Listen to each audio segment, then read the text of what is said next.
დიდი პროტესტი გამოიწვია ამ პოდკასტმა, რომ შენ რა დედა ხარ, რომ დილით გძინავს და ბავშვებს ამზადებინებს აუზღნეს. არა და მე მგონია რომ ძალიან კარგია, კი. შენც გჭირდება დასვენება. მაგას ჩვენ გასწავლობენ. ანუ ბავშვებს რაც არ უნდა ვუჩიჩინოთ, რომ იცი რა, შენ მნიშვნელოვანი ხარ, შენ უნდა იზრუნო შენ თავზე. თუ შენ თვითონ არ ზრუნავ შენ თავზე და საერთოდ არ იცი, ან როგორ გამოიყურება მშობელი, რომ თავის თავზე ზრუნავს, როდესაც მშობლები გახდებიან, ისინიც ვერ მოახერხებენ მაგას. არ ვიცი თუ გინახავთ ეს ბიოში მწერია, სიტყვა რომ ყოფილიყავი, იქნებოდი ბალანსი. არ ვაჭარებ მართლა. სიტყვა რომ ყოფილიყავი ამ განზომილებაში ბალანსი ვიქნებოდი, იმიტომ რომ სულ მაგაზე მაქვს მთლიანი აზრი ბავშვის გაჩენის და გაზრდის არის, რომ დამოუკიდებელ ახალ სიცოცხლეს პიროვნება ჩამოყალიბდეს და ცალკე შეეძლოს. აუცილებელია და ხშირად დედებს აი ამის გაანალიზება უჭირთ ხოლმე და სამწუხაროდ არის გაკეთება უჭირთ. კი, 40 წლის ბავშვები რო ყავთ ხოლმე, არის ეგ სამწუხაროდ.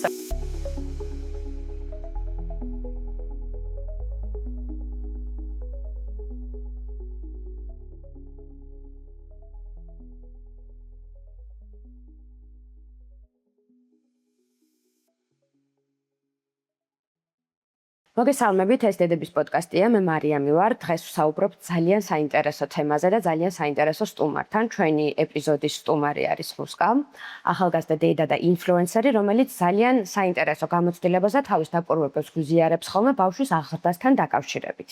მოგესალმები რუსკა. გამარჯობა, მადლობა მოწვევისთვის. ჩვენ სპონსორს გაგაცნობ, ეს არის ჯამბოს თხილეული, რომელიც არის გულწრფელად უგემრიელესი.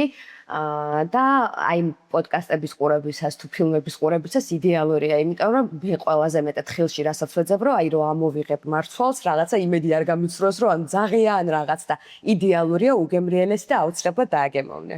კარგია. დავიწყოთ მაშინ და პირველ რიგში კითხავ ერთ რამეს. შენ აკეთებ როგორც აღნიშნე, ბავშვის აღზრდასთან დაკავშირებით ძალიან საინტერესო კონტენტს. შენი აღზრდის მეთოდებთან დაკავშირებით მანამდე თუ გქონია რაიმე დაკვირვებები, ან თუ ჩამოგიყალიბდა რაიმე პრინციპები, თუ ამას გამოცდილებაში მიხვდი? ხშირად ვახსენებ ხოლმე მაგას, რომ მე და ბავშვებს ერთმანეთის გვესმის ბავშვობიდან, ანუ სულ ბავშვების ირგვლივ ტრიალებდი, მაშინაც კი, როცა მე თვითონაც ბავშვი ვიყავი. ამიტომ რაღაცები მქონდა იქამდეც, აი მაგალითად ვიცოდი, რომ მინდოდა, რომ ჩემ შვილთან ძალიან ახლო ემოციური ურთიერთობა მქონოდა და არა რაღაც აი დისტანცირებული და რაღაც ზევიდა რომ უყურებ ბავშვს, იმიტომ რომ ჩემთვის მენტორის ტონები. ხო, აი ეგეთი არ მინდოდა, მინდოდა რომ რაღაც უშუალო და მეგობრულს ვერ ვიტყვი, იმიტომ რომ მშობელი და ბავშვი ნაკლებად არიან მეგობრები, მაინც იმიტომ რომ ძირითადი პასუხისმგებლობა ხშირად მშობელზე ეს მიმართულების მიცემის, საზღვრების და ასე შემდეგ, მაგრამ მაგის გამოკლებით მეგობრული დამოკიდებულება მინდოდა რომ ვქონდა ერთმანეთში, ეს ყოველთვის ვიცოდი. რაც შეეხება უშუალოდ აღზრდას, რაც მთლიანად დგას უპირობო სიყვარულზე და ასევე საზღვრებზე, ეგ უკვე მოვიდა ნელ-ნელა პრაქტიკაში. ოღონდ მას შემდეგ რაც ბავშვი მყავს. იქამდე ერთადერთი რაზეც ინფორმაცია მქონდა იყო ლაქტაცია.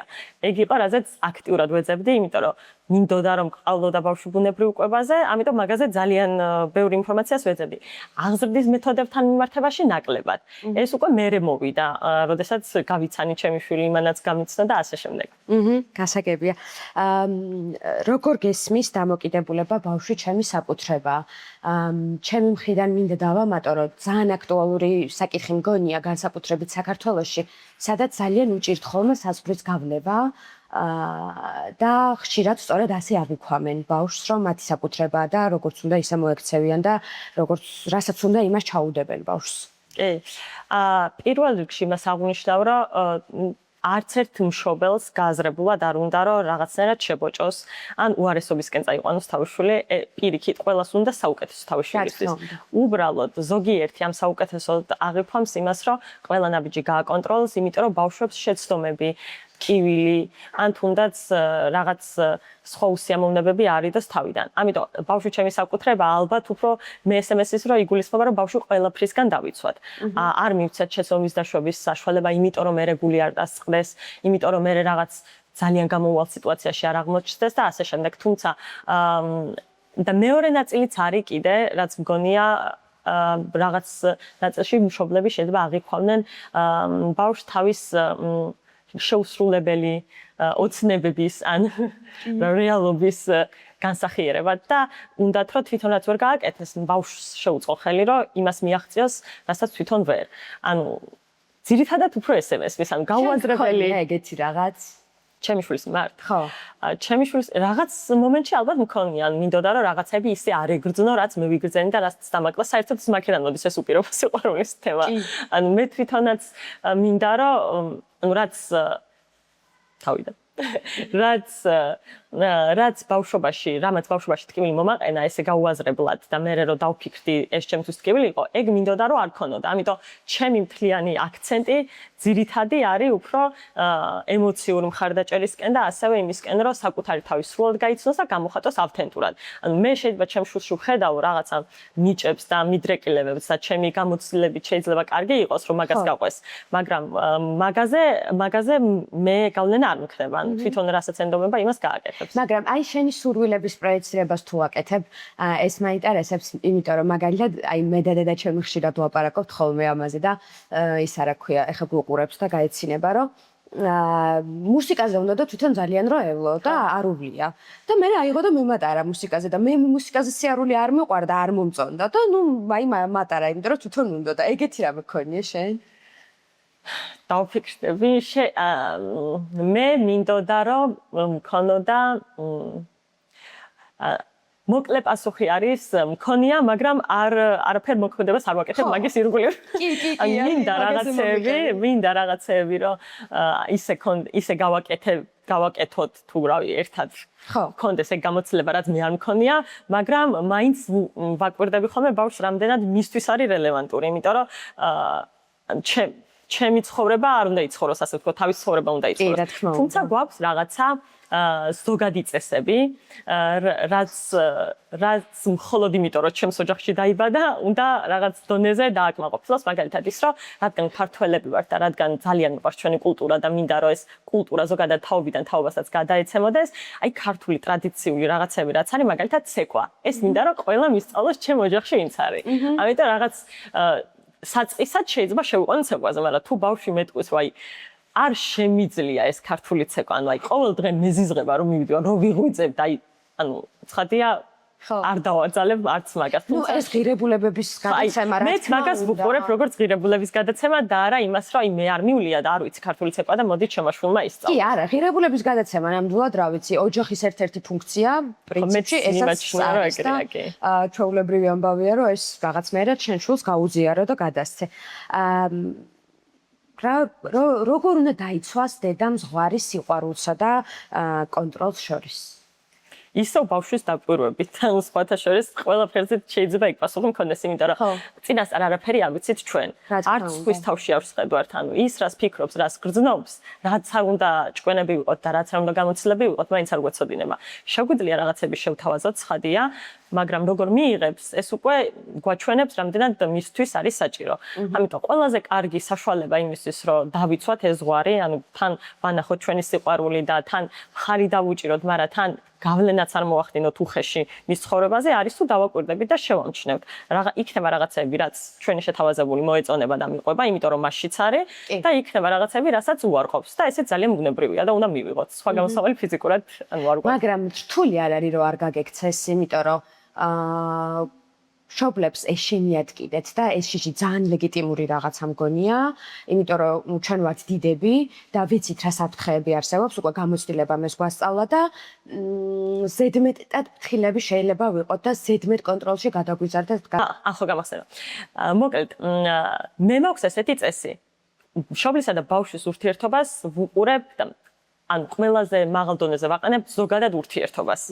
ანუ შიშები იქნება, სტრესიც იქნება, ცხადია, ის ტკივილებიც იქნება, ყველაფერი იქნება, მაგრამ ყველაფერი საერთო ჯამში ესე ვუყურებ, რომ ურთიერთობას უნდა აჯანსაღებდეს და იმისკენ უნდა იყოს თითოეული მოქმედება, ჩემიც, ბავშვისიც და ზოგადად ოჯახის, რომ ჩვენი ურთიერთობა იყოს მაქსიმალურად ჰარმონიული, ანუ ორივესთვის ენერგიის შემავსებელი და ჯანსაღი. ამიტომ კი შეიძლება რაღაცამ შემაშინოს და კი შეიძლება ვიცოდე, რომ ბავშვს ეს კონკრეტული მოქმედება რაღაც იმისკენ წაიყვანს, რომ რაღაც ზიანი მიაყენოს, მაგრამ მეორე მხარეს თუ ურთიერთობის გაფუჭება დგას და მეორე მხარეს თუ ურთიერთობის გაწყვეტა დგას, მე მირჩევნია, რომ ნახოს თვითონ იქნებ არ მოხდეს ეგრე, იქნებ მევცდები. ან იქნებ მოხდეს ეგრე, მაგრამ მისთვის უკეთესი იყოს და ისეთი რაღაცა ისწავლოს თავისთავის შესახებ, ან ზოგადად ცხოვრების შესახებ, რასაც მე ჩემი ლაპარაკით ვერ ვასწავლიდი. ამიტომ როგორც წესი ბოდიში გაწყვეტინა ვეგრე ხდება, რომ გამოცდილება უფრო კარგი მასწავლებელია ხოლმე ვიდრე რაღაცა შეგონებები. ნამდვილად ეგრე არის. ამიტომ ურთიერთობას ვუყურებ. ურთიერთობა საითკენ მიიღავს. თუ მეორე მხარეს ურთიერთობას არაფერი არ მოსდის, მაშინ შემიძლია რომ ვუთხრა რომ იცი რა, ეს ჩემი აზრით არის კვადა. მოდი რა მაგრამ თუ ურთიერთობას წაიყვანს იქითკენ რომ საბოლოო ჯამში უნდა დისტანცირდეთ, იმიტომ რომ უბრალოდ ჩემი სიახლოვე აღარ შეუძლია, იმიტომ რომ სული შემხულთავი ვარ, მაშინ არ ვიზავ მაგას. გასაგებია.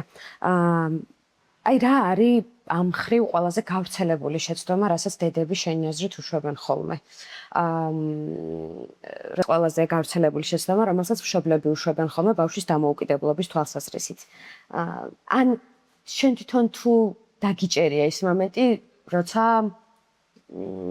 აი დაგეღვევია ეს პრინციპი. კი, მე ძალიან ბევრ ამას ვაღწევ პროცესში ვსწავლობ, მაგიტომ მაქვს ამდენი მიგნება აღმოჩენილი, რომ უცებ გავჩერდები ხოლმე და მივხვდები, რომ აი თურმე ეს ყოფილა. ჩემი აზრით ყველაზე გავრცელებული შეცდომა მშობლისა და ბავშვის ურთიერთობაში ის არის, რაც დამოუკიდებლობის ჩამოყალიბებას უშლის ხელს, რომ ჩვენ უფროსებს ზრდასრულად ძალიან გვეშინია შეცდომების და გაუაზრებლად ეს შიში გადაგვაქვს ბავშვებზეც. აი თითქოს სამყაროს აღსასრული იყოს, რომ შეცდომა დაუშვან. არ გვინდა რომ დაუშვან შეცდომები. აი ყველა ნაბიჯს ამიტომ ვეუბნებით, რომ ეს არქნა, ის არქნა, ეს გააკეთე, ის გააკეთე, იმიტომ რომ იცის რას რა მოყვება, ან რას შეიძლება მოყვეს. და ასევე იმისიც ჯერ არ გჯერა, შეიძლება თვითონ გაუმკლავდნენ ამ შეცდომებს და მე ვფიქრობ, რომ აი ჩვენი გასამკლავებელია. აი ხა რაღაცა რომ გაფუჭდება, მე უნდა მივხვდე და ის შეცდომებს ძალიან გვეშინია და ეგ არის რაც ყველაზე ფართოდ გავრცელებულია, მეც მომსვლია ეგ და ეხაც ხანდახან ვაკვირდები ხოლმე მით უმეტეს ყოველდღიურობაში როცა რაღაც ორი ბავშვი ყავს, ზევიდან მე რაღაც შეიძლება სადილი გასამზადებელი და ბავშვი იქ სადღაც ფარდისკენ მიდის და ანუ მე იმ ყველაფერსაც უნდა მიხედო, ამასაც უნდა მოუბრუნდე, რთული რა თქმა უნდა და უცებ შეიძლება მოგინდეს რომ ყველაფერი აკონტროლო და ყველა ბავშვი ეს უბრალოდ იჯდეს და შენს მითითებებს ასრულებდეს.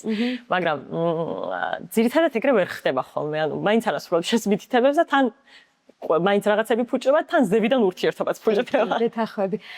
ეს ხო არ არის ამბავიც, რომ არ ვენდობით საკმარისად ჩვენს შვილებს. იცი რატო ვკითხულობ?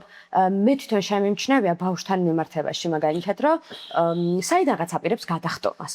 და ამ დროს მე მემართება პანიკა, რომ ვაიმე არ გადავარდე. ამასობაში მე რო პატარა ვიყავი, გადამხტარ ვარ, ხო? და არაფერი არ მომსვლია. და მაგ დროს დამიფიქსირებია, რომ აი არ ვენდობი, მგონია რომ შეიძლება გადავარდეს. მე არაფერი არ მომივა, ვიცი, მაგრამ იმას შეიძლება მოუვიდეს.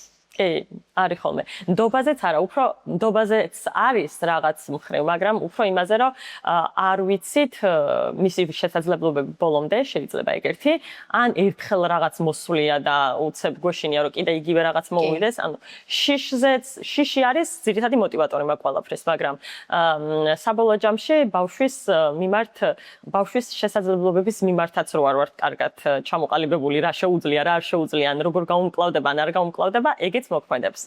მეც მომსვლია ძალიან ხშირად, რომ მგონია, რომ ჩემს შვილს რაღაცა არ გამოუვა და ჯერ მისთვის ადრეა, მაგრამ გამოსდის. კი.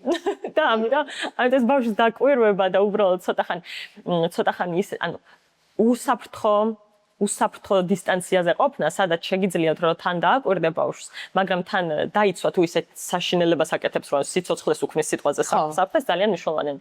ესე უბრალოდ ბავშვის მიშვებაც ყველგან, მაგის რეკომენდაცია ანუ მაგას არ ვეთანხმები, რომ უბრალოდ ბავშვი უნდა მიუშვა და შენ სრულად დისტანცირდე. ეგ მეორე უკიდურესობა მგონია, ეს ბალანსირებული არის, რომ თან იქ იყო, თან რაღაც მიმართულებას აძლევდე და თან იმის საშუალებასაც აძლევდე, რომ თავისთავად გამოსცადოს. ეს არის ეხა ჩვენ რასაც ვსაუბრობთ, პრინციპში მიმდინარე პერიოდში შენ ყავს პატარა შვილები. მაგრამ შვილები იზრდებიან და თუ კი ეხა არის პატარა გამოწვევები, რომელიც ძირითადად და ისეთ ფიზიკურ აქტივობებს უკავშირდება მეტნაკლებად, ან გონებრივი განვითარების, შემდეგ უკვე გამოცდილებაზეა საუბარი, რომელსაც უკვე დიდი ადამიანისთვის დამახასიათებელი გამოწვევები შემოაქვს და აი აქ როგორ ფიქრობ, რამდენად დარჩები იგივე ჭკუაზე? მაგაზე მგონია რომ კიდევ უფრო მეტად დავრჩები. მე ველოდები თინეიჯერობას ჩემი შვილების. თინეიჯერებზე ვგიჟდები. ანუ აი სასწაული გონება აქვს და სასწაულად უყურებენ რაღაცებს და ძალიან მიყვარს თინეიჯერებთან ურთიერთობა. მაინტერესებს როგორები იქნებიან ჩემი შვილები თინეიჯერობაში. ხო საერთოდ სხვა პრიორიტეტები შემოდის მაგ დროს. კი, და გადატრიალდება პიროვნულად. იმიტომ რომ მთელი რაღაც პერიოდი თინეიჯერობამდე პერიოდი ძირითად აქცენტში არის მშობლები და მასთან სიახლოვე უნდა ბავშვებს. მერე საერთოდ აღარაფერში აღარ აინტერესებს მშობლები და შემოდის უკვე სოციალური წრე, ფართოვდება მათი სოციალური წრე, ოჯახის გარეთ გადიან. ძალიან საინტერესოა მაგას როგორ დაანავიგირებენ და ყველამ ვიცით რა გამოწვევებია ხა მაგ პერიოდში, მაგრამ საინტერესოა რომ უშუალოდ უყურებ. რაც შეეხება მაგას, როგორ შემეძლება რომ დისტანცირდე მაშინაც და დიდად არ ჩავერიო, ჩემი აზრით მე ახლა ჩემს შვილებზე ეს რწმენა მაქვს და ნდობა მაქვს, რომ როდესაც ისეთი გამოწვევები ექნებათ, რაც გაცილებით მასშტაბური არ და მეორე მხარეს გაცილებით ისეთი მნიშვნელოვანი რაღაცები დგანან, უკვე მზად იქნებიან, რომ კარგად შეაფასონ, ან ყოველ შემთხვევაში დაყოვნდნენ, ან ვიღაცას კითხონ, ან ასე შემდეგ. იმიტომ რომ ეს ყველაფერი მაგის საფუძველი იყრება ბავშვობაში, ან ძალიან ღრმა ბავშვობაში, ან პატარაობიდანვე თუ ჩამოყალიბდება მშობელსა და ბავშვორის ნდობა, თუ თავიდანვე ივარჯიშებენ იმ პატარ-პატარა რაღაცეებში, ეს თავდაჯერებასაც აძლევთ, გამოცდილებასაც აძლევს და მნიშვნელოვან უნარს აძლევს. ბავშვობა არის რეალურად მოსამზადებელი პერიოდი, რომელიც თან აი უსაფრთხო არის რა. იმ დასრულობისთვის, სადაც მართლა ისეთი პრობლემებია, რომ მეორე მხარეს შეიძლება, ცხოვრება დაგენგრეს. და რადგან ბავშვობაში ასე თუ ისე მაგას ვახერხებთ, მგონია რომ მომავალშიც მოახერხებ და მომავალში კიდევ უფრო მნიშვნელოვნად მიმაჩნია რომ მოახერხო, იმიტომ რომ ისევ იქიდან გამომდინარე რომ ბავშვი როგორც კი იბადება, ფაქტობრივად სეპარაციის პროცესი იწყება. ანუ ბავშვი არ არის მშობლის არც გაგრძელება, არც დამატება, არც მით უმეტეს მისი ნაწილი თუ რაღაც, ანუ შეიძლება ეს სულიერად ჩემი ნაწილი არის და ყოველთვის იქნება ისევ როგორც მე მისი, მაგრამ მთლიანი აზრი ბავშვის გაჩენის და გაზრდის არის, რომ დამოუკიდებელ ახალ სინცოციურ პიროვნება ჩამოყალიბდეს და ცალკე შეეძლოს ფუნქციონირება შენს გარეშე. ამიტომ რადგან მთლიანი აზრის სეპარაციაა და თინეიჯერობიდან იწყება ყველაფერი, რომ ოჯახისგან ნელ-ნელა დისტანცირდება და ამ სოციალური წრის გაფართოებით აკეთებს ამ ყველაფერს, მაგ დროს მგონია რომ უფრო მეტად შევახსენებ ჩემ თავს, რომ იცი რა ეს ბუნებრივია. ანუ ბავშვობაში შენ სჭირდებოდი მის გვერდით და ოკეი იყო რომ და მისაღები იყო რომ რაღაც რა ვიცი, თუნდაც სამსახურზე თქვი უარი რომ მის გვერდით ყოფილიყავ, იმიტომ რომ მას ექსეს სჭირდებოდა განვითარებისთვის და შენთვისაც ესე იყო საჭირო. მაგრამ თინეიჯერობა ისაკია, სადაც უნდა გააფართოვოს ეგ წრე. პირიქით ნელ-ნელა უნდა დაგშორდეს, იმიტომ რომ საბოლოო ჯამში მაინც უნდა მოგშორდეს, ისე რომ თვითონ სრულიად კომფორტულად შეძლოს ძალიან ჯანმრთელი პროცესია, მისი პიროვნების განვითარებისთვის ეს აუცილებელია და ხშირად დედებს აი ამის გაანალიზება უჭირთ ხოლმე და სამწუხაროდ არის გაკეთება უჭირთ. კი, 40 წლის ბავშვები რო ყავთ ხოლმე, არის ეგ სამწუხაროდ საქართველოში ძალიან და მაგით ანუ თვითონაც შეწუხებულები არიან, ანუ ყველა ადამიანს ემჩნევათ, რომ აი 40 წლის ბავშვს რო უწევთ ზრუნვა, თვითონაც შეწუხებულები არიან და ბავშვებიც ადამიანების ზრდასრულები თვითონ შეწუხებულები არიან მაგ ფაქტით, რომ არ აქვთ იმის თავდაჯერება თუნდაც და იმის კომფორტი, რომ დამოუკიდებლად ცხოვრებაში შეუძლიათ გადაადგილება. უნარები რაც ყველაზე მთავარია, მე მგონი, იმიტომ რომ იმ დროს, როცა დედა შენ მაგივრად აკეთებს ყველაფერს, შენ მერე რა თქმა უნდა სრულფასოვანი უნარები აღარ გაქვს, როცა ხარ ზრდასრული ადამიანი. ხო, მაგიტომ არც ენდობ მე საკუთარ თავს და ყოველთვის მიკედლებული ხარ ვიღაცაზე და ეს არც ერთი ადამიანისთვის არ არის ანუ სისხლის შეგრძნება ამას არ მოაქვს პირიქით რაღაც სასოწარკვეთის შეგრძნება მოაქვს ანუ შინაგანად და მე ვაკომპენსირებ ცუდი რაღაცაებით მაგ ყველაფერს. რუსკა, ჩვენ წერამ საუბრობდით ძალიან საინტერესო ამბავზე, რომ შენ მეუბნებოდი რომ შვილებს უნდა უსმინო და უნდა იცნობდე მათ. სხვათა შორის მე შეიმჩნევია რომ ჩვენი საზოგადოების ერთ-ერთი პრობლემა არის ესეც, რომ თავის შვილებს არ იცნობენ ხოლმე მშობლები. ეს რატო ხდება შენი აზრით? იმის ბრალია რომ ადრე მიღებული იყო რომ შულთან დისტანცირებული უნდა იყო, თუ იმის ბრალია რომ რაღაცნაირად არ ვიცი, აი ამ ყოველდღიურ საზრუნავში ვერ ახერხებენ ადამიანები რომ უსმინონ თავის შვილებს. რამდენიმე ფაქტორი არის ჩემი აზრით. ერთი, ყველაფერი ბავშვობიდან მოდის, ცხადი აღზრდას ძალიან დიდი მნიშვნელობა აქვს. მაგ დროს რა ჩამოყალიბდა, რა გამოცდილებები გაქვს შენ თვითონ მშობლებთან თუნდაც ან ნებისმიერ საკითხთან დაკავშირებით, მაგას აქვს გავლენა. ეხლა ჩვენ როგორ ვიქცევით აწყობაში ჩვენ შვილებთან, ცხადია. და მეორე საკითხი არის ასევე რაღაც ფართოდ სოციალური, ანუ ეხლა რა ქვეყანაში ცხოვრობთ და როგორი ეკონომიკური მდგომარეობაც გვაქვს, ძირითადი საჭიროებებიც არ გვაქვს დაკმაყოფილებული. როდესაც ადამიანს არ აქვს ძირითადი საჭიროებები დაკმაყოფილებული, აი არის თვითგადარჩენის რეჟიმში. როცა თვითგადარჩენაში ხარ, სხვაზე ვერაფერზე ვერ ფიქრობ. ბავშვის მოსვენას და გაცნობას უნდა იმის წინაპირობა უნდა კონდეს ის, რომ ბავშვი გამოკვებილი ყავს და არ უნდა იზრუნო იმაზე, რომ აი შეერი იქნება, არ იქნება. ნუ როდესაც ადამიანები ყოველდღურად ესეც სტრესში ცხოვრობთ, რომ აი თვითგადარჩენის ფაზაში,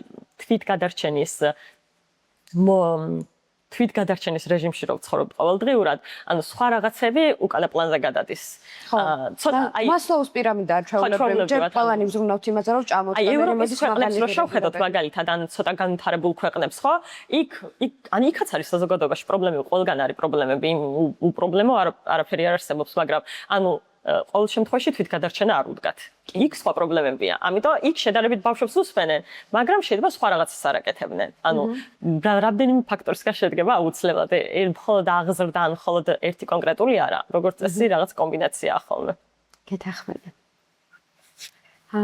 პრაქტიკულად როგორ ხდება ბავშვისთვის დამოუკიდებელი უნარების განვითარება? სხვათა შორის ძალიან მაგრამ მე ყოველთვის მიმაჩნია, ყველას მაგას ვეუბნები, რომ ბავშვის გაკონტროლება უფრო მარტივია. მე ყველას მაგას აბსოლუტურად გეთახმები. მე ყველას მაგას ვეუბნები, რომ ბავშვის გაკონტროლება უფრო დიდი ჯაფა არის და უფრო წვალება, ვიდრე უბრალოდ რომ ცოტა ხანი შეყომდე და დააკვირდე. ანუ მე მაქვს ერთი ოქროს წესი მაგის. ანუ ეხა რა თქმა უნდა ბავშვის ასაკს გააჩნია და ყველაფერს გააჩნია, მაგრამ ინიციატივას ვაძლევ ბავშვებს თავის ცხოვრებაზე.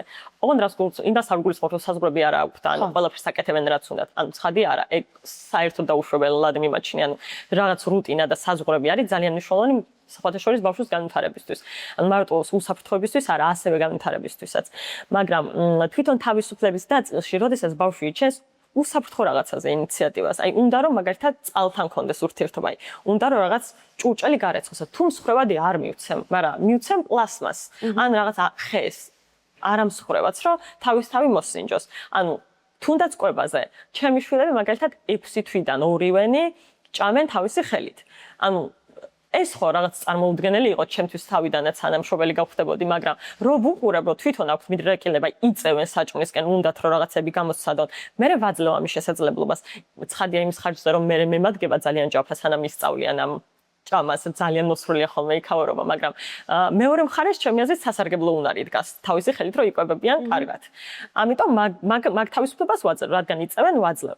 ეხლა მაგალითად რო ვთქვათ, აი ჩემი პირველი შვილი ჩემი პირველი შვილი სხვა რაღაცებზე იჩენს ინიციატივას, იმიტომ რომ არის 5 წლის, მეორე არის 2 წლის და სხვა რაღაცებზე იჩენს ინიციატივას. მაგრამ ეს 2 წლის ერთმანეთს შევადარო, რადგან ის დედმამიშვილთან ერთად იზრდება პატარა, უკვე გაცილებით მეტი რამე იცის, ვიდრე ელი ვიცოდა მაგასაკში. ხო. ანუ სიარულიც კი ადრე დაიწყო. ანუ თავარი წესი არის, რომ ბავშვებს დავაკვირდეთ, რას ითხოვენ და რა უნდათ რომ სცადონ და რაში უნდათ რომ საკუთარი თავი გამოსცადონ. და ეგ არის ყველაზე პრაქტიკული წესი, რომ მიენდო და ეს ყველაფერი მე ამის საშუალება მივცეთ უსაფრთხო გარემოში. უსაფრთხოების ნორმების დაცვით, ანუ შეიძლება რომ რაღაც არაუსაფრთხო მოუნდეთ და ძირითადად მოუნდებათ, მაგრამ ვეცადეთ რომ მოუძებნოთ ისეთი ჩამნაცვლებელი აქტივობა, ასე ვთქვათ, რაც იმ პრაქტიკულ უნას გაავარჯიშებს, მაგრამ ასევე უსაფრთხოდ იქნებიან. მე რამდენადაც მის შენ მომხრე ხარ და ნუ მე გეთახმები, რომ ეს ასაკის შესაბამისად, ყველა ასაკში ვიმუშაოთ ამაზე, უბრალოდ ასაკის შესაბამისად მივაწოდოთ ეს. და ინიციატივა, ბავშვის მხრიდან ინიციატივა არის ყველაზე კაი მაიდენტიფიცირებელი, იმიტომ რომ ზოგადად კი გაწერილია, რომ ბავშვს ამ ასაკში ეს უნდა შეეძლოს, მაგრამ ზოგიერთ ბავშვს ეგ კონკრეტული არ შეუძლია, სხვა შეუძლია. ან ზოგიერთ ბავშვს უფრო ადრე შეუძლია. ამიტომ ბავშვის ინიციატივას რომ მოვარგოთ, ეგ ყველაფერი არის ყველაზე ჯანსაღი ჩემი აზრით, იმიტომ რომ ისევ იმას ვიტყვი, ჩემი მეორე შვილი გაცილებით ადრე აკეთებს რაღაცებს, ვიდრე პირველი, მაგრამ რომ დამეწყო, რომ იმაზე ფიქრი, რომ აი ეს არ ეკუთვნის ამას განვითარების ეტაპი. ხო, არა, რა თქმა უნდა. ხო, ანუ მე შევზღუდავდი ისევ. ამიტომ ბავშვის ინიციატივას რომ მიყვე და მე შენ უზრუნველყო უბრალოდ უსაფრთხო გარემოში ამ ყველაფრით და დაფარავ სრულად. ჩვენ ერთ-ერთი რესპონდენტი ყვებოდა, რომ ყავს, ნუ, სადღაც 10 წლამდე შვილები და ჩემი ბავშვები დამოუკიდებლად ამზადებენ საუზმეს შაბათობით. ძალიან პატარა ასაკიდან უყვებოდა, იმიტომ რომ იციან ჩემო შვილებმა, რომ ერთი შაბათი მაქვს დასვენების დღე და რაღაცნაირად მაძლევენ იმის საშუალებას, რომ მე დილით დავიძინაო და ეს ბავშვები, ასწავლა დედამ თავის დროზე, რა თქმა უნდა, დიდი პროტესტი გამოიწვია ამ პოდკასტმა, რომ შენ რა დედა ხარ, რომ დილით გძინავს და ბავშვებს ამზადებინებს საუზმეს. არა და მე მგონია რომ ძალიან კარგია, კი, რაღაცა ეს უნარები ბავშვს უნდა მისცეს. ჯანსაღია საკმაოდ. ჩემი შვილებს უყვართ, აი ორივეს არ ვიცი, გიჟდებიან სამზარეულოში დახმარებაზე. ან ბლინების გამოწყობა უკვე იცის უფროსმა. პატარა კიდე, ანუ აი ცდილობს, ასე მგონია რომ რაღაც, რავი, დღე-დღეზე შეიძლება ისწავლოს. იმიტომ რომ თვითონ აქვთ ეგ მოთხოვნილება. და ისიც სხვათა შორის ჯანსაღია, რომ ბავშვებმა იცოდნენ, რომ დედასაც ჭირდება დასვენება. კი, ძალიან ჯანსაღია. არა მარტო იმისთვის, რომ თვითონ დედამაც დაისვენოს, ანუ ჩვენ რა გვინდა, რას ვამოდელირებთ ბავშვებისთვის, ხო ძალიან მნიშვნელოვანია. ჩვენ ხო გვინდა რომ დავამოდელიროთ, რომ არ არის აუცილებელი, რომ თავი გადაიწვა. შენც გჭირდება დასვენება. მაგას ჩვენ გასწავლობენ. ანუ ბავშვებს რაც არ უნდა ვუჩიჩინოთ, რომ იცი რა, შენ მნიშვნელოვანი ხარ, შენ უნდა იზრუნო შენ თავზე. თუ შენ თვითონ არ ზრუნავ შენ თავზე და საერთოდ არ იცი, ან როგორ გამოიყურება მშობელი, რომ თავის თავზე ზრუნავს, როდესაც მშობლები გახდებიან, ისინიც ვერ მოახერხებენ მაგას. ავტომატურად არამედ მე მგონი ურთიერთობაში წაისახება ეს. ყველა ანუ ეს მშობლობიდან რებულობენ მშობლობის ნაწილს, ურთიერთობიდან ურთიერთობის ნაწილს. ანუ იმას ვამბობ, რომ დამოდელირება ამ საკუთარ თავზე ზრუნვის, თუნდაც ანუ ეგოისტური არ არის. პირიქით, ჯანსაღი არის, რომ საკუთარ თავზე ზრუნავდე, სხვებზე ზრუნავდე. ერთხელ მახსოვს ჩემი შვილი, მეც ძალიან მეძინებოდა სხვათა შორის პატარა იყო ჩემი მეორე შვილი და ღამეს მათენებინებდა ჯერ კიდევ და უცებ რაღაცა ეს გავითიშე დილით და ავდექი დამხვდა ჩემი შვილი ნასაუზმები თვითონ. ესე ჭამა რა. რაღაცა ცოტა ჩოკი მქონდა რომ მეთქი ეს ეხა რა მოხდა რაღაცა ახალი milestone-ს მივაღწიეთ აშკარად. და თვითონ ძალიან კმაყოფილი იყო თავის სხვათა შორის, რომ აი მე დამოუკიდებლად შემიძლია. იმიტომ რომ ბავშვები თან გიждდებიან, როცა აღმოაჩენენ რომ დამოუკიდებლად რაღაცა შეძლეს. ისეთ რაღაცებს აკეთებენ, რასაც უფროსები აკეთებენ. და აღარ სჭირდებათ უფროსის დახმარება, ეგ ბავშვებსაც ძალიან უყვართ. ანუ ყველა მხრივ კარგია რა, ანუ იმას არ ვამბობ, რომ დედა ეგოისტი უნდა იყოს და მარტო საკუთარ თავზე ზრუნავდეს. არც იმას არ ვამბობ, რომ მხოლოდ ბავშვს უნდა ზრუნავდეს და საკუთარი თავი არაფრად აღარ მიაჩეს. ბალანსი, ანუ აი ჩემს TikTok-ებს და ჩემს ვიდეოებს ვინც უყურებს, სულ მაგ სიტყვას ვახსენებ, მე მგონი რომ შუაში, სადღაც შუაში, არც ერთი უკიდურესობა, იმიტომ რომ ორივე ძალიან ცუდია. აი ამის გაშუალებული, ბალანსირებული ვარიანტი არის ყველაზე ჯანსაღი შენთვისაც, ბავშვისთვის და ზოგადად საზოგადოებისთვისაც. რაც მგონია ძალიან რთული, იმიტომ რომ ყველაფერს რო თავი გავანებოთ, აი იმ გამოწვევებს, რაზეც წეგან ვისაუბროთ, რომ არსებობს უამრავი მატერიალური გამოწვევა ეკონომიკური სიტუაციის, სოციალური სიტუაციის სახით არსებობს ასევე ადამიანის ემოციები, ხო და დედაც ადამიანია და დედას აქვს ემოციები და ყოველთვის ამ ბალანსის დაცვა რაღაცნაირი ის მგონია ყველაზე დიდი სირთულე და ყველაზე დიდი მშობლის ჯაფა. ხო, საინტერესო ის არის, რომ ემოციების არ გამოხატვა ბალანსირებასთან არ არის შუაში. პირიქით. მაგრამ ემოციებზე დაფიქრება ხომ არის ბალანსირებასთან კავშირში? ანუ ეგ არის უნარი, რაც ვარჯიშდება. ანუ კუნთის მეხსიერებაში გადადის დროთა განმავლობაში. რაც უფრო ხშირად იზო, მით უფრო ავტომატურად იზო მაგ ყველაფერს. ანუ უცებ გაბრაზდები და იგრძნობ მაგ ბრას და იქვე იტყვი, რომ აი ეხა გაბრაზებული ვარ. ოღონდ მოდი თან ისე კი არ გამოვხატავ, რომ რაღაცა რავი, დადანაშაულებაზე და შეტევაზე და ყველაფრის განადგურებაზე ირუპული. არამედ ვიტყვი, რომ აი კონკრეტული რაღაცები მაბრაზებს ეხა და ეგ არის. ანუ ბალანსირების დაცვა ძალიან რთულია. მაგაზე არ ვდაობ. ყველაზე რთული არის ბალანსირების დაცვა ნამდვილად, ოღონდ თვითონ ემოციებს მაგასთან კავშირი არა აქვს. ანუ ემოციებიც შეგვიძლია რომ ვიგრძნოთ, აი ყველაზე გულწრფელად. ეგ კარგია ასევე დამოდელირებისთვის. ბავშვს ხო ვასწავლეთ ჩვენ თვითრეგულაციის უნარს, როგორ გამოხატოს თითოეული ემოცია, რას გვეუბნება თითოეული ემოცია და ასე შემდეგ. და მაგას ჩვენ თავზე რო ხედავს, რომ აი ხა იცი რა მე გაბრაზებული ვარ. ან ზოგიერთი დედა ამბობს, რომ არასდროს თითქოს არ ბრაზობს, ან თითქოს მოწყენილი არ არის, არა და რავი შეიძლება ისეთ რაღაც მოხდა, რომ უნდა იყო მოწყენილი. ეს მე ბავშვებსაც ასწავლეთ, რომ გაექცენ თავის ემოციებს. იცი რა, მარტო აგრესიას არ გულისხმობ შიშსაც და შიშიც ხო ემოცია არის. აი ხო შეიძლება შიშმა უბრალოდ გვიკარნახოს, რომ აი ხა უნდა გააკონტროლო და იმდენად შეგეშინდეს, რომ აკონტროლებ და აი ეს რჩება მერე. ვეღარ აბალანსებ იმას, რომ ბავშვს მისცეს საშუალება, რომ დამოუკიდებლად რაღაც გააკეთოს. წეგან პრინციპში ეს კითხვა დავსვი, ჩვენი მაყურებელი რატო აღშფოთ და რომ კი ბატონო, დედასაც სჭირდება სივრცე და ბავშვის დამოუკიდებლობის აღზრდაც კარგი რამეა, მაგრამ როგორ მივუშვა ღუმელთან? ღუმელთან რომ მივუშვა, ხო შეიძლება ხელი დაიწვას. ან გაზი გაეშვას. აი ამ შიშებსაც გულისხმობ. არა, შიში ძალიან ბუნებრივი ემოცია არის. უბრალოდ ყველა ემოცია მართვადი არის. ისე არ არის რომ ეხა ზოგადად როდესაც არ ვფიქრობთ ჩვენს ემოციებზე და არ ვფიქრობთ იმაზე რისკენ გვიბიძგებს, მასე ავტომატურად ვაკეთებთ კი რასაც გვეუბნება, მაგას მივყვებით.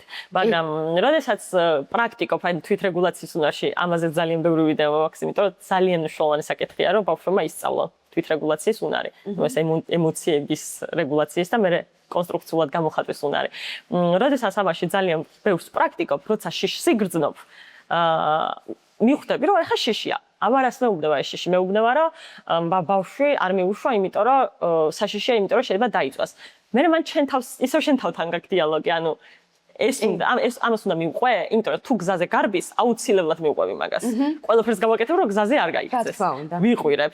კიდეც მათ შორის რაც ზოგადად დაიკიდები და ზოგადად დაუკვირი ვარ ხო და ხელსაც მოვკიდებ რომ გავაჩერო მაგრამ ეხა ღუმელი მე დავფიქრდები აქვს ჩემს შულს მაგის შესაძლებლობა პრაქტიკა ქონია მაქვს იმის ასე ვთქვათ გამოცდილება და მტკიცებულება რომ არაფერი მოუვა მე შეიძლება მივყვე ან თუ პირველად ცდის ალბათ არ მოვყვები მაგრამ თუ ვიცი რომ გამოსდის მივყვები ანუ აი საკუთარ თავთან დიალოგი არის ეს ბალანსირებაც და დაფიქრებაც და საკუთარ თავთან დიალოგი არის ეს ბალანსირების მთლიანი პროცესი და დაფიქრება ზოგადად რას გვეუბნება და რატო.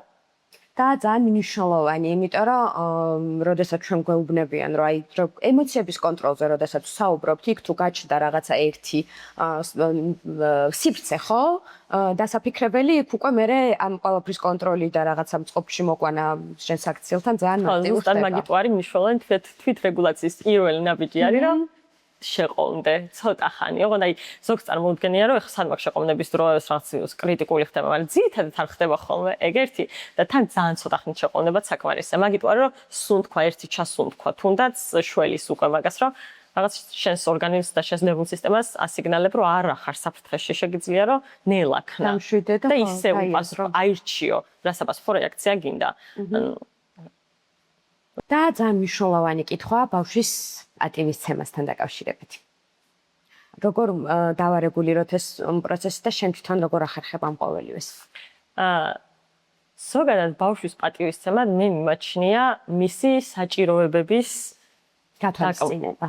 დაკვაყოფილება, გათვალისწინება მხედველობაში მიიღება. ანუ ყველაფერი ნებისმიერი ადამიანი მოქმედებთ გაუაზრებლად სხვათა შორის, მაგრამ საჭიროებებით. ანუ რაღაცა საჭიროებები გვიბიძგებს რაღაცას. აი ბავშვი რო იბადება, საჭიროება აქვს, რომ თავდაცვის საჭიროება აქვს, ამიტომ არის რომ ჩვენკენ იწევს, ამიტომ არის რომ ტირის. მე ზრდასრულობაში ამიტომ არის რომ საქმეს ვეწებთ, იმიტომ რომ გვინდა რომ რაღაცას თვით აქტუალიზაციის საჭიროება გვაქვს. ანუ მე საჭიროება გვაქვს მაგალითად სიახლოვეს და ამიტომ არის რომ ვეწებთ ადამიანს ჩვენს გვერდით და ასე შემდეგ. ზოგადად საჭიროებებით ნავიგირებთ. ჩემი აზრით ყველაზე კარგი პრაქტიკული გზა რომ ბავშვის მიმართ პატივისცემა გამოხატო არის თუ ამოიცნობ მის საჭიროებებს და იმის მიხედვით იმოქმედებ. თუ თავისუფლება არის ერთ-ერთი ძირითადი საჭიროება ადამიანის. ანუ თუ დაინახავ რომ ბავშვს თავისუფლებისკენ აქვს რაღაცა საჭიროება აქვს, მოთხოვნილება აქვს თავისუფლების და როდესაც ამას მისცემ ისე დონეზე რომ უსაფრთხოდ იყოს თვითონაც, იმიტომ რომ მშობლების ძირითადი დანიშნულება ცხადია ბავშვის უსაფრთხოება, მანამ სანამ თვითონ არ იზრუნებენ მაგაზე. მაშინ ბავშვს პატივისცემ, მის საჭიროებებს პატივისცემ და შესაბამისად, ეს ურთიერთობაზეც ისახება. თავისუფლებასა და უყურადღებობას შორის ისევ ბალანსზე უნდა დავსვა კითხვა და აუცილებლად ბალანსი. ჩემი ის არის ეგ არ ვიცი. დევიზი. არ ვიცი თუ გინახავთ ეს ბიოში მიწერია სიტყვა რომ ყოფილიყავი ვიქნებოდი ბალანსი. ანუ არ ვაჭარებ მართლა სიტყვა რომ ყოფილიყავი ამ განზომილებაში ბალანსი ვიქნებოდი, იმიტომ რომ სულ მაგაზე მაქვს საუბარი. ხო, ისევ ბალანსია მანდ უყურადღებასა და თავისუფლებას შორის ბავშვის მხარდაჭერასა და ნებისმიერ სხვა რაღაც ყოველთვის არის მან ბალანსირება. ანუ ზუსტად იგივე წარმატებით შეგიძლია იყო უყურადღებო, როგორ წარმატებსა შეგიძლია მისცე ბავშვს თავისუფლება. უბრალოდ გააჩნია რაში. უყურადღებო ხარ, როდესაც მაგალითად ბავშვს ისეთ რაღაცებში აძლევ თავისუფლებას, რაც არ სჭირდება, არ მოუთხოვია და უბრალოდ აი გეზარება რომ ჩაერთო. მაგრამ თავისუფლებას აძლევ, როდესაც ამჩნევა ინიციატივა აქვს ბავშვს და თან უსაფრთხოა ეს ყველაფერი და იქვე ხარ, უყურებ.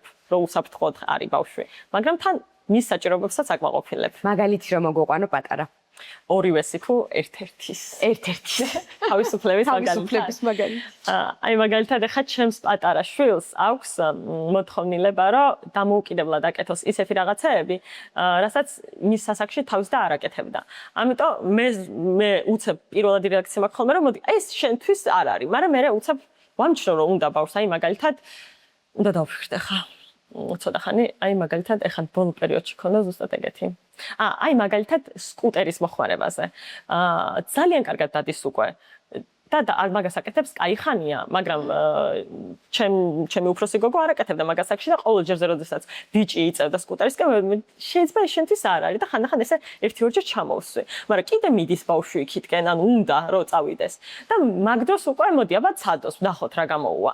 და თავიდან იქვე ვიყავი. ხელი მქონდა მოკიდებული და ისე ვატარებდი, იმიტომ რომ ვამჩნევდი რომ უნდა და მე ნელ-ნელა ეს ხელი გამაწევინა და მე თვითონ ვიზავო და მოშორებით იდექი. ახლოს ვიდექი თავიდან. ესე ვიდექი ახლოს და მივყვებოდი ეს თვითონ აბიჯზე მივყვებოდი რომ რაღაც მე ნელა ცოტა მოშორებით მივყვებოდი და ეხა მივედი იმ ეტაპზე რომ დგავარ და ვაცლი რომ ესე წრებს უყავს ბავშვი სკუტერით თავისი. ჩაფხუტით ცხადია, უსაფრთხოდ ცხადია, მაგრამ თავისით აკეთებს მაგ ყველაფერს.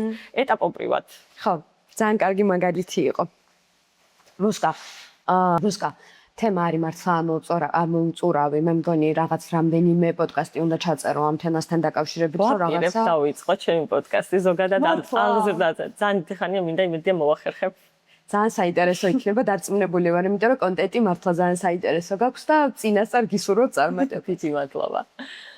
შეგახსენებთ, რომ ჩვენი სტუმარი იყო რუსკა, საუბრობდით ბავშვში დამოუკიდებელი უნარების განვითარებაზე და დამოუკიდებელი პიროვნების გაზრდაზე ზოგადად. ჩვენ სპონსორ შეგახსენებთ, ეს არის ჯამბო, რომელიც გულწრფელად იდეალურ და უგემრიელის ხილეულით გვიმასპინძლდება.